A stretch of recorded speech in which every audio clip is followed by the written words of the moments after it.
નમસ્કાર વિદ્યાર્થી મિત્રો, હું દુષ્યંત સર મારી યુટ્યુબ ચેનલ સિમ્પ્લિફાય મેથ્સમાં દરેક વિદ્યાર્થી મિત્રોનું હાર્દિક સ્વાગત કરું છું.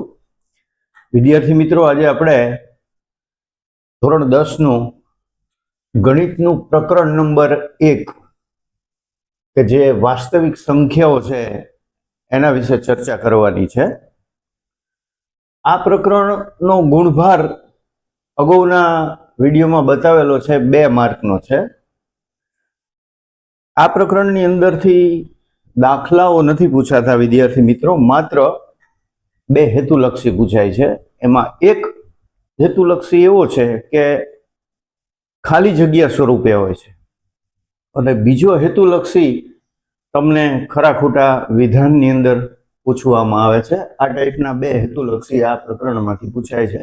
એ સિવાય ખાસ કંઈ હોતું નથી. તો દાખલાની કોઈ ચિંતા કરવાની આ પ્રકરણમાંથી જરૂર નથી. તો ચાલો વિદ્યાર્થી મિત્રો, વાસ્તવિક સંખ્યાઓ એની આપણે શરૂઆત કરી. વાસ્તવિક સંખ્યાઓ છે અને ઇંગ્લિશમાં રિયલ નંબર્સ કહેવામાં આવે છે વિદ્યાર્થી મિત્રો. હવે આ રિયલ નંબર્સ જે છે એની પહેલાના બધા નંબર્સ એટલે કે સંખ્યાઓ છે એના વિશે આપણે ચર્ચા કરશું. ત્યાર પછી તમારું ટાઇટલ વાસ્તવિક સંખ્યાઓ આવશે. તો સૌથી પહેલો એનો પ્રકાર પ્રાકૃતિક સંખ્યાઓ છે, જેને આપણે નેચરલ નંબર્સ કહીએ છીએ. તો સંખ્યા રેખા વિશે તમે વિદ્યાર્થી મિત્રો સારી રીતે જાણો છો, અગાઉ ભણી ગયા છો કે સંખ્યા રેખા શું છે. તો કે વચ્ચે શૂન્ય આવે છે, જમણી બાજુ બધી ધન સંખ્યાઓ હોય છે અને ડાબી બાજુ બધી ઋણ સંખ્યાઓ હોય છે. તો કલ્પના કરો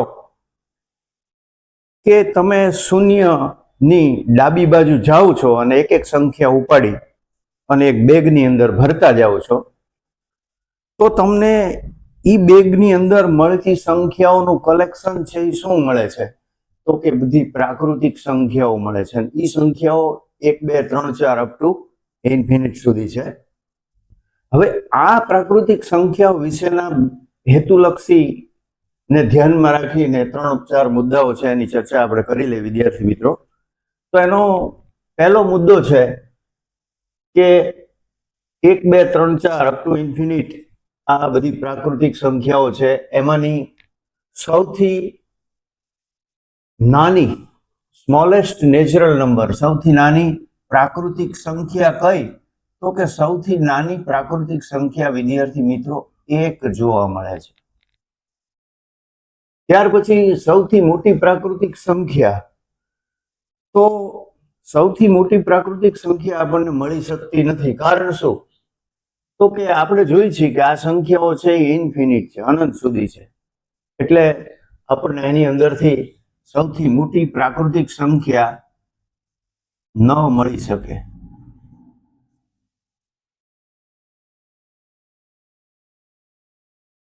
તો આપણે આ સૌથી મોટી સંખ્યા શોધી શકતા નથી. We can not find the biggest natural number.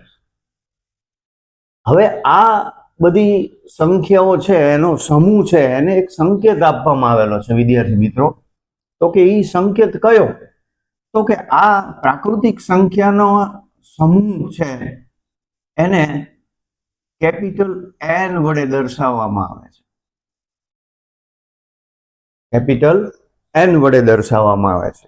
તો આટલી વાત આપણે પ્રાકૃતિક સંખ્યાઓ વિશે કરી. ત્યાર પછીનો બીજો મુદ્દો છે વિદ્યાર્થી મિત્રો, એ છે પૂર્ણ સંખ્યાઓ, એને ઇંગ્લિશમાં હોલ નંબર્સ કહેવામાં આવે છે. તો આ કેવી રીતે બને છે? તો મેં તમને હજી હમણાં સમજાવ્યું કે તમે સંખ્યા રેખા ઉપર એવું ઇમેજિન કરો કે ચાલતા ચાલતા બધી ધન સંખ્યા લઈ લીધી, ત્યાર પછી કમબેક થાવ છો અને પાછા આવી અને વચ્ચે જે શૂન્ય છે એને ઉપાડી તમે બેગની અંદર નાખો છો, તો તમારી ઈ બેગની અંદર નવું કલેક્શન શું ગણાય? તો કે નવું કલેક્શન છે એ શૂન્ય ઉમેરાય એટલે પૂર્ણ સંખ્યાઓ બની જાય છે વિદ્યાર્થી મિત્રો. તો આ સંખ્યા કઈ રીતની છે? તો કે 0 1 2 3 4 અપ ટુ ઇન્ફિનિટ સુધી છે. સૌથી નાની પૂર્ણ સંખ્યા હવે આની અંદર વિચારવાનું છે કે સૌથી નાની પૂર્ણ સંખ્યા શું? તો કે સૌથી નાની પૂર્ણ સંખ્યા વિદ્યાર્થી મિત્રો અહીંયા 0 બની જશે.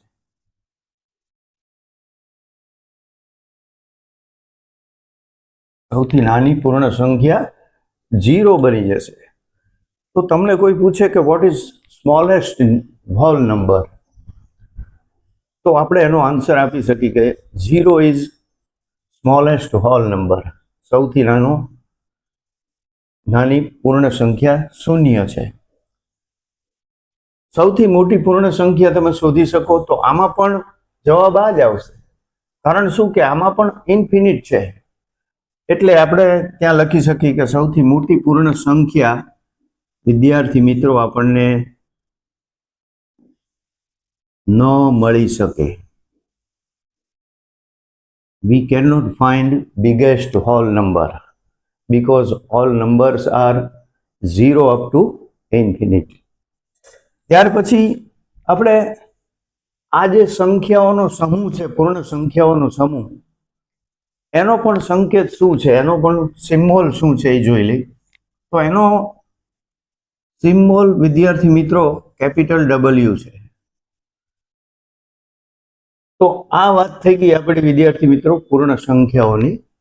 ત્યાર પછી આપણે આગળ જઈશું તો આપણને બીજી સંખ્યાઓનો સમૂહ મળશે. એને આપણે 3 નંબર આપ્યો છે અને એ સંખ્યાઓનો સમૂહ એટલે પૂર્ણાંક સંખ્યાઓનો સમૂહ. એને ઇંગ્લિશમાં ઇન્ટીજર નંબર્સ કહેવામાં આવે છે. તો આ પૂર્ણાંક સંખ્યાઓ કઈ રીતે છે? તો કે સેમ સંખ્યા રેખા જેવું છે. વચ્ચે શૂન્ય મળે છે. શૂન્યની જમણી બાજુ બધી ધન સંખ્યાઓ અનંત સુધી આવેલી હોય છે. શૂન્યની ડાબી બાજુ બધી ઋણ સંખ્યાઓ અનંત સુધી આવેલી હોય છે.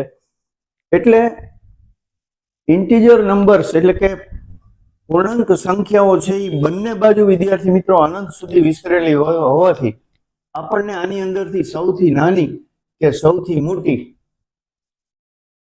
સંખ્યા આમાં પણ ન મળી શકે. ત્યાર પછી આ સંખ્યાઓનો પણ સમૂહ છે અને એ સમૂહને કંઈક સંકેત આપવામાં આવે છે. તો અહીંયા બધા ગણિતજ્ઞો ભેગા થઈ અને પૂર્ણાંક સંખ્યાઓનો સમૂહ છે એના માટે એક સંકેત નક્કી કરેલો છે. એને કેપિટલ Z તરીકે ઓળખવામાં આવે છે. આ કેપિટલ Z છે એ ગ્રીક શબ્દ ઉપરથી લેવામાં આવેલો છે. ગ્રીક શબ્દ છે ઝેહલેન, એની ઉપરથી Z લેવામાં આવેલો છે. આ પ્રાકૃતિક સંખ્યા માટે આપણે n લીધો, પૂર્ણ સંખ્યા માટે આપણે વિદ્યાર્થી મિત્રો W લીધો, પણ ઇન્ટિજર નંબર્સ માટે આ સમૂહ છે એને n નથી લેવામાં આવતો, પણ ગ્રીક શબ્દ છે Z, એની ઉપરથી ઝેહલેન, એની ઉપરથી Z લેવામાં આવે છે. તો હવે વિદ્યાર્થી મિત્રો પૂર્ણાંક સંખ્યા પછી આપણે સમય સંખ્યાની ચર્ચા કરશું. તો સમય સંખ્યામાં શું આવે છે? સમય સંખ્યાને ઇંગ્લિશમાં પહેલા તો રેશનલ નંબર્સ કહેવામાં આવે છે. એની અંદર n ગણ આખો આ સમય સંખ્યામાં આવી જાય. W હોલ નંબરના બધા સભ્યો આમાં આવી જાય. પૂર્ણાંક સંખ્યા Z છે એના તમામ સભ્યો આની અંદર આવી જાય. એ ઉપરાંત એવું શું આવે છે કે જેથી સમય સંખ્યા કહેવામાં આવે છે? તો એની અંદર આ N, W અને Z સિવાય વિદ્યાર્થી મિત્રો સમય સંખ્યાઓ, સમય એટલે કે અપૂર્ણાંક સંખ્યાઓ એની અંદર ઉમેરાય છે, એટલે આનું નામ સમય સંખ્યાઓ આપવામાં આવેલું છે. એ કઈ ટાઈપનું હોય છે? તો કે P/Q સ્વરૂપનું હોય છે. P/Q સ્વરૂપનું હોય છે. અહીંયા વિદ્યાર્થી મિત્રો આની એક કન્ડિશન છે કે જ્યાં Q એટલે કે છેદ ક્યારેય 0 ન હોય અને P અને Q એ Z ના સભ્યો હોય. P અને Q પૂર્ણાંક સંખ્યાના સભ્યો હોય અને ક્યુ ક્યારેય શૂન્ય હોઈ શકે નહીં, કારણ કે એ છેદમાં છે. તો આ ટાઈપની તમામ સંખ્યાઓ છે એ સમય સંખ્યામાં ઉમેરાય છે. હવે આ સંખ્યાનો જે સમૂહ આખો ભેગો થાય છે એનું પણ કોઈક સિમ્બોલ આપવામાં આવેલો છે. તો આને સંકેતમાં ક્યુ વડે દર્શાવવામાં આવે છે. આને સંકેતમાં ક્યુ વડે દર્શાવવામાં આવે છે. આને સંકેતમાં ઝેડ વડે દર્શાવવામાં આવે, આને સંકેતમાં એન વડે દર્શાવવામાં આવે, આને ડબલ્યુ વડે દર્શાવવામાં આવે. તો આ રીતે વિદ્યાર્થી મિત્રો સમય સંખ્યાનો સમૂહ છે એને ક્યુ વડે દર્શાવવામાં આવે છે અને એ કોશન્ટ શબ્દ ઉપરથી આવેલો છે. ત્યાર પછીનો છેલ્લો મુદ્દો છે, પાંચમો મુદ્દો, એ વાસ્તવિક સંખ્યાઓનો છે, જે તમારું પ્રકરણનું ટાઇટલ છે. તો વાસ્તવિક સંખ્યાઓ કેવી રીતે બને છે? તો વિદ્યાર્થી મિત્રો સમય સંખ્યા આપણે સમજ્યા, અસમય સંખ્યા એની અંદર ઉમેરાય, સમય પ્લસ અસમય એ ભેગા થાય એટલે આપણને વાસ્તવિક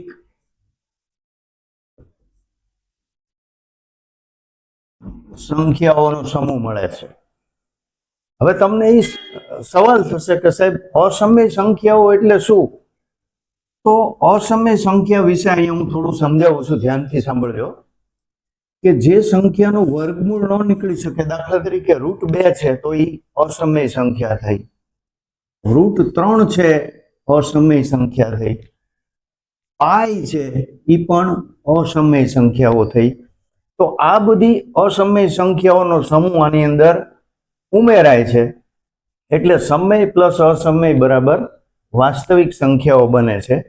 અને આ સંખ્યાઓનો સમૂહ છે એને પણ વિદ્યાર્થી મિત્રો એક સંકેત આપવામાં આવ્યો છે અને એને સંકેતમાં કેપિટલ R વડે દર્શાવવામાં આવે છે.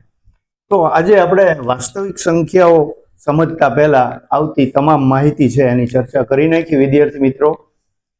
તો આ વિડીયો તમને સારો લાગ્યો હોય, ગમ્યો હોય તો લાઈક કરજો, શેર કરજો, સબસ્ક્રાઈબ કરજો વિદ્યાર્થી મિત્રો. બસ આટલું. નમસ્કાર.